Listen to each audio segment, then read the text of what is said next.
Dear friends, we have learned in the previous video that a straight current carrying conductor sets up a magnetic field around it. Then what if the conductor with the same magnitude of current is bent in form of a loop and we have electric current in it? Then every part of the conductor will contribute to the magnetic field as we know.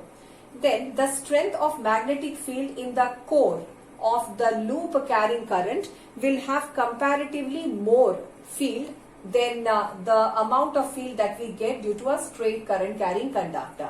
So like this we can create a stronger magnetic field compared to the previous case. So let me draw this again in a fair way to study the magnetic field strength due to a loop carrying current. Now dear friends, consider the straight current carrying conductor which is bent in form of a loop. And here I have redrawn the same thing, but here the straight conductor which is bent in form of a loop is punched through a cardboard. The cardboard forms a kind of desk, a horizontal platform, and the conductor which is in form of a loop stands vertical. So like that, the cardboard forms the platform. Right. Now for a loop carrying current, we want to know how the pattern of magnetic field lines of forces will be and what is the field strength at the center. Why center? Why? Because every part of this bent conductor will contribute to field. As a result, field intensity will be more in the center. So we will find a mathematical expression for the magnetic field strength at the center, and also we will draw the lines of forces.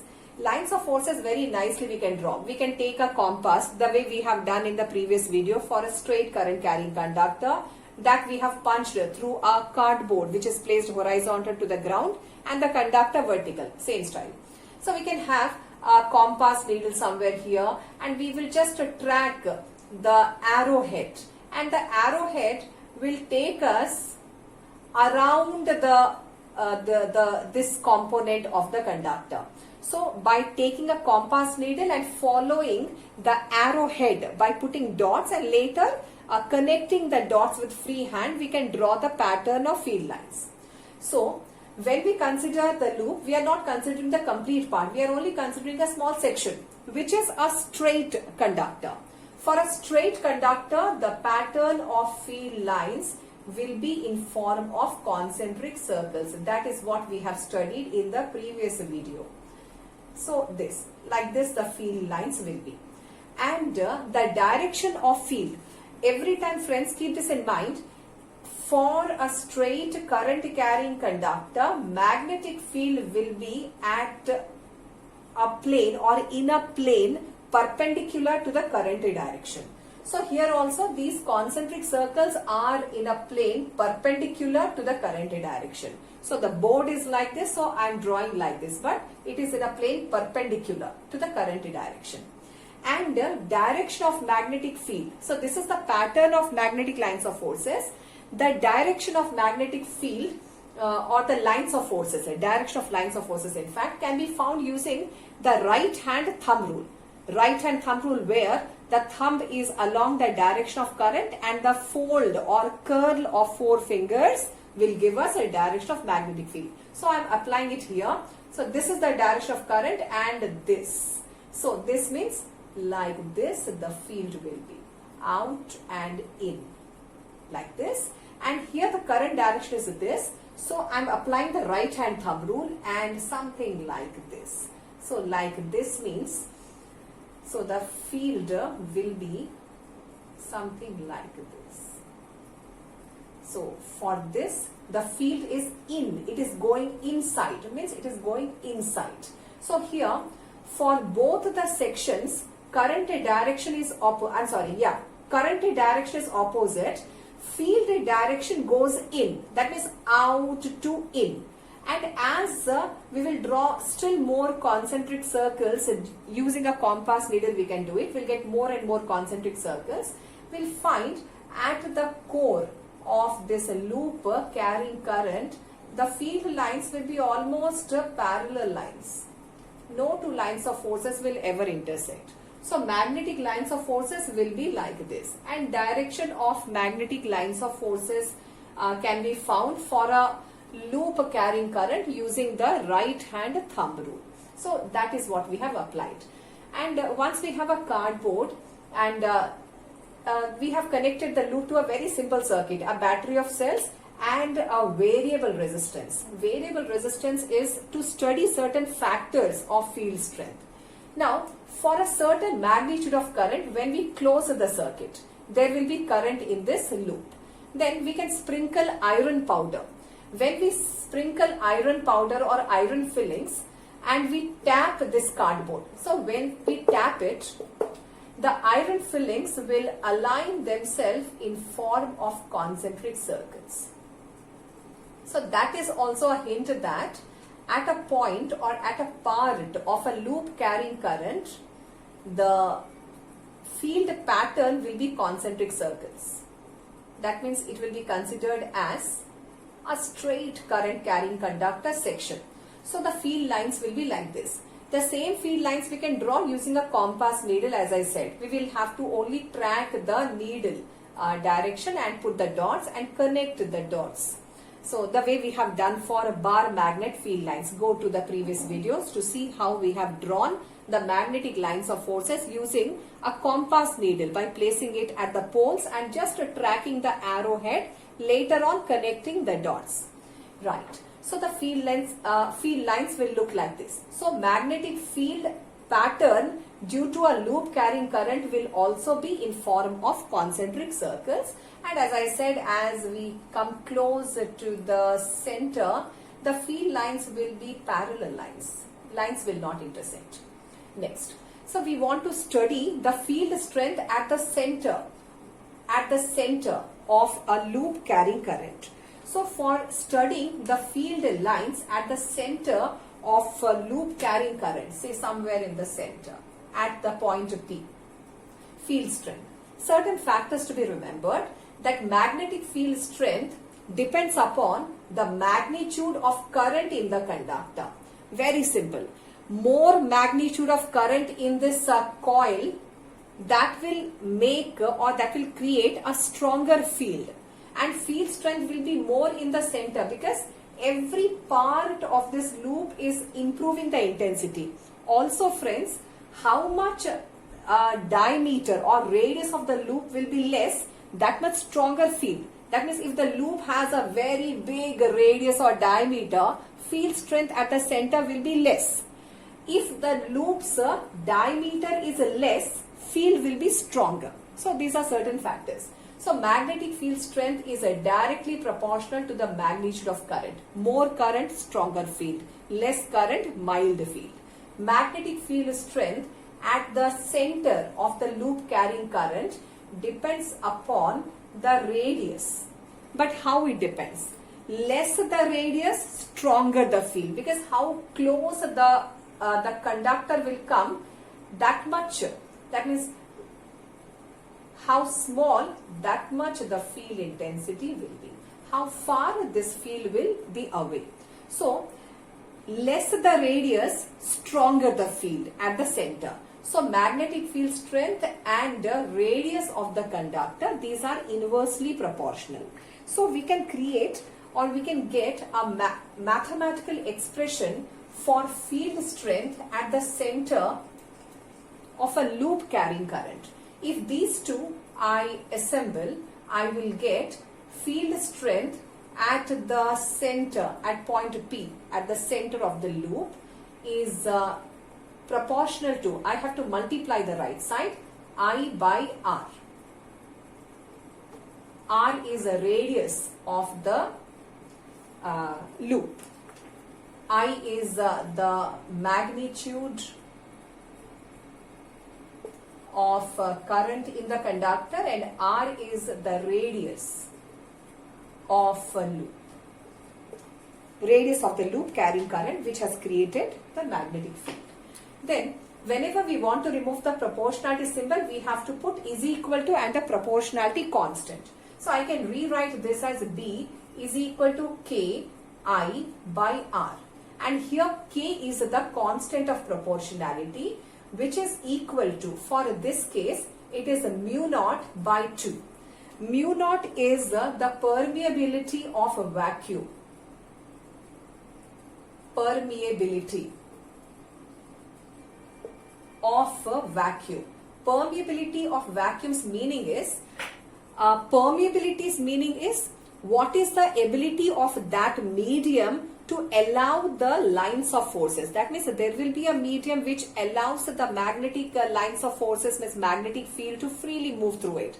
There will be certain mediums which will behave denser for the lines of forces. The magnetic lines of forces don't move very freely. That means magnetic field strength reduces in such kind of mediums. So mu naught is that constant, permeability of vacuum, whose value is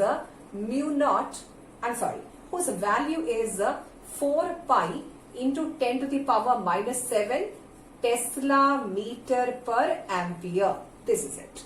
Now finally, what is the field strength at the center of a loop carrying current? The magnetic field strength at the center is given by K. K is what? Mu naught by 2. So mu naught, numerator we have I by 2, denominator here we have R. So in place of K, I placed mu naught by 2 times I by R. So finally mu naught I by twice R. This formula is very interesting, friends. Here you see magnetic field and twice R. R is the radius of the loop. Twice R is what? Diameter. So magnetic field strength and diameter of the loop are inversely proportional. One is in the numerator, another is in the denominator. Inverse relation means what? If a diameter is more, that means the loop is very big. Field strength will be less in the center. The vice versa. If a diameter, twice R is what? A diameter. Diameter is less, small loop. So if this quantity is less, field strength is more. That means less the diameter of the loop, field strength is more. That's it. Next point. This is the magnetic field intensity for a loop carrying current. That means one loop creates such a strong field in the core. So if we have a system of loops, means many loops, then field strength in the core will be still more. Why? Because every loop will add to magnetic field. So like this, if we have n number of loops, then the total field strength will be given by, at the center will be given by n times mu naught I by twice R. So this will be the formula for field strength due to n number of loops at the center of those loops carrying current. So finally summarizing what we have learned related to field due to a loop carrying current. So this is what we have learned. At the points where current enters or leaves the coil is like a straight wire. So for a loop, if we just hold these two and stretch it, the loop is in fact a straight current carrying conductor. So the field lines have to be concentric circles. So sometimes this is asked as a 1 mark question, that why is the field due to a circular coil also in form of concentric circles? It is because at the point where current enters or leaves, this is in fact related to a straight wire. So straight wires, current carrying conductors, field pattern and loops pattern will be same. Lines of forces inside the coil are in same direction. This is what we have done. Using right hand thumb rule, when we have applied, the field direction inside was something like this. That is common. So inside the field direction was common, which is contributed by all the concentric circles. So all the field lines direction is the same inside the loop carrying current. Magnetic field near the center is uniform as the lines of forces are parallel. Yes, all these lines of forces are parallel lines, and if any time magnetic field lines or electric field lines are parallel lines, that is an indication that field is uniform. Sometimes it is asked to us, draw the diagram for uniform magnetic field. Uniform magnetic field diagram will be like this, parallel lines.